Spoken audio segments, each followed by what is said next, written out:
সাবেক প্রধানমন্ত্রী শেখ হাসিনার ঘনিষ্ঠজনের কাছ থেকে ফ্ল্যাট উপহার নেওয়া এবং সেটির তথ্য গোপন করার অভিযোগে চাপের মুখে যুক্তরাজ্যের সিটি মিনিস্টার টিউলিপ সিদ্দিক তাকে ক্ষমা চাওয়ার আহ্বান জানিয়েছেন অন্তর্বর্তী সরকারের প্রধান উপদেষ্টা ডক্টর মোহাম্মদ ইউনূস।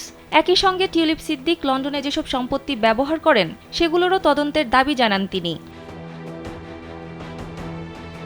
প্রভাবশালী ব্রিটিশ সংবাদ মাধ্যম সানডে টাইমসকে দেওয়া সাক্ষাৎকারে এ আহ্বান জানান ইউনূস। বৃহস্পতিবার ঢাকায় সরকারি বাসভবন যমুনায় এই সাক্ষাৎকার নেয় সানডে টাইমস। সংবাদ মাধ্যমটি জানিয়েছে, শেখ হাসিনার শাসনামলে রাশিয়ার সঙ্গে বাংলাদেশ সরকারের পারমাণবিক শক্তি চুক্তিতে টিউলিপ মধ্যস্থতা করেছিলেন এবং আর্থিকভাবে উপকৃত হয়েছিলেন। তার দুর্নীতির অভিযোগ তদন্ত করছে বাংলাদেশ দুর্নীতি দমন কমিশন। তবে টিউলিপ তার বিরুদ্ধে ওঠা দুর্নীতির অভিযোগগুলো অস্বীকার করেছেন।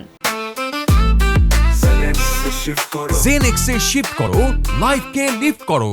ডক্টর ইউনূস বলেন, টিউলিপ যখন দুর্নীতি করেছেন তখন হয়তো বুঝতে পারেননি, কিন্তু এখন তো বুঝতে পারছেন। এখন আপনার বলা উচিত আমি দুঃখিত, আমি তখন বিষয়টি জানতাম না। এখন আমি জনগণের কাছে ক্ষমা চাচ্ছি এবং পদত্যাগ করছি, কিন্তু তা বলছেন না, বরং নিজেকে রক্ষা করার চেষ্টা করছেন। এরপর সঙ্গে সঙ্গে ডক্টর ইউনূস বলেন, টিউলিপের পদত্যাগ করা উচিত, এমন বলাটা আমার কাজ না। এদিকে টিউলিপ সিদ্দিককে বরখাস্ত করতে প্রধানমন্ত্রী কিয়ার স্টারমারের প্রতি আহ্বান জানিয়েছেন দেশটির প্রধান বিরোধী দল কনজারভেটিভ পার্টির প্রধান কেমি ব্যাডেনচ।